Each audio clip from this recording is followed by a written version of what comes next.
He begged his wife to stop hitting him. She filmed it. Then she stabbed him 5 times and buried him in the garden, and she would have gotten away with it, if not for one text message. On St. Martin's Road in Canterbury, June 2024 appeared no different from any other month. Residents saw a woman entering and exiting a shared house. Occasionally, an older man appeared at a window. Nothing registered as wrong.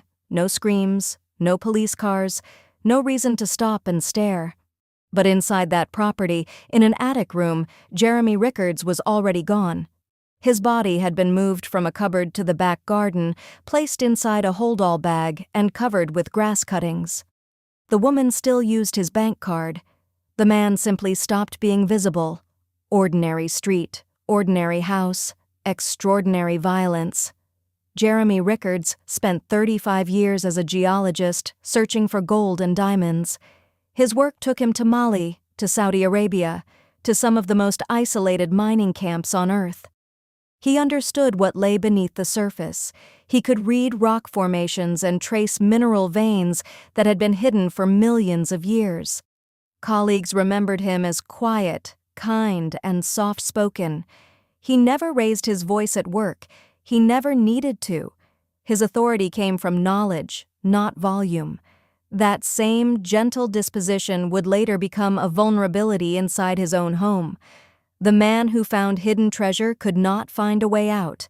In 1997, while working in Mali, Jeremy met Morin. She was 23. He was in his late 30s. She already had a young daughter from an earlier relationship. Jeremy did what few men would do. He married Morin. He adopted her daughter as his own. He paid for private school, for clothes, for every expense a child requires. The judge at the murder trial later said the daughter lacked for nothing under Jeremy's care. That sentence matters. It means Jeremy was not a reluctant stepfather. He was a devoted parent who chose his family. 27 years later, that same daughter would be the one to find the truth. For nearly 3 decades, the Rickards family moved from country to country. Every mining contract brought a new continent. Every exploration project meant a new language, new customs, new temporary housing. Morin traveled with Jeremy through all of it. The court later accepted that their marriage had been genuinely loving for most of those years. They were partners in an unusual life. But somewhere inside those decades, something shifted. The public record does not say exactly when the affection turned to control. It only shows the result. A shared history across continents does not guarantee a safe ending. Sometimes it just means more places to hide the truth. By 2021, the international contracts had stopped. Jeremy and Morin settled permanently in Canterbury. Morin enrolled in law school at Christ Church University. Jeremy, now in his 60s, found himself without work. He stayed with Morin in a shared house on St. Martin's Road. The property was chaotic, filled with tenants and the low-grade unpredictability of communal living. A man who had once flown to remote jungle airstrips now sat alone at a local pub, drinking in silence. He was in low spirits. People saw him there. They did not ask why. The geologist who had read the earth could not read what was coming. In mid-May 2024, pub staff saw bruising on Jeremy's face. They said nothing. In early June, at a rental property near Canterbury, the owner saw a deep gash on his cheek. He was weak and had worn the same clothes for 3 days. They begged him to see a doctor. He refused.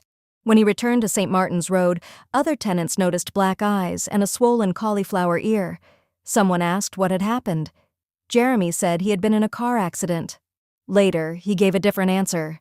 He said Morin had been in a bad mood with him. That phrase became evidence. On June 7, 2024, Morin Rickards recorded herself beating her husband. The video shows her striking Jeremy while he begs her to stop. She mocks him, calling him British boy.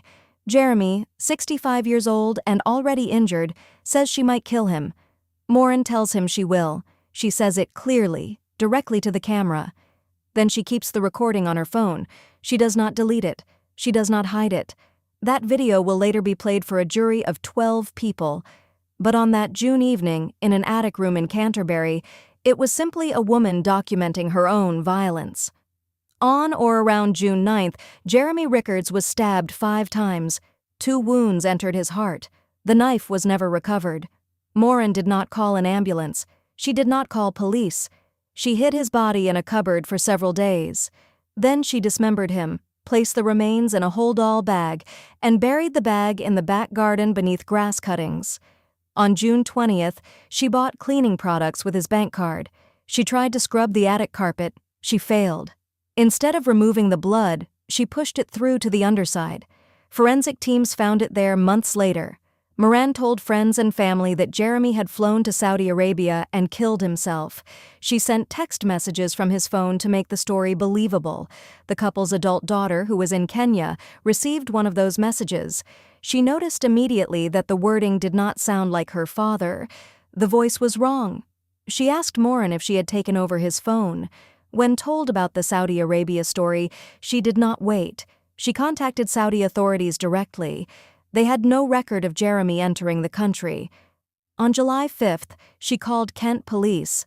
Her single phone call unraveled everything. On March 13th, 2025, a jury found Morin Rickards guilty of murder. She received a life sentence with a minimum term of 22 years. The judge listed the aggravating factors: coercive control, repeated beatings, a knife wound through the sternum, dismemberment, concealment, the disposal of Jeremy's wedding ring. But then the judge admitted something rare.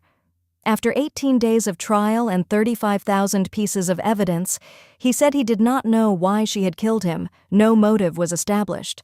The woman who loved Jeremy for 27 years took that reason with her into custody. The question remains unanswered.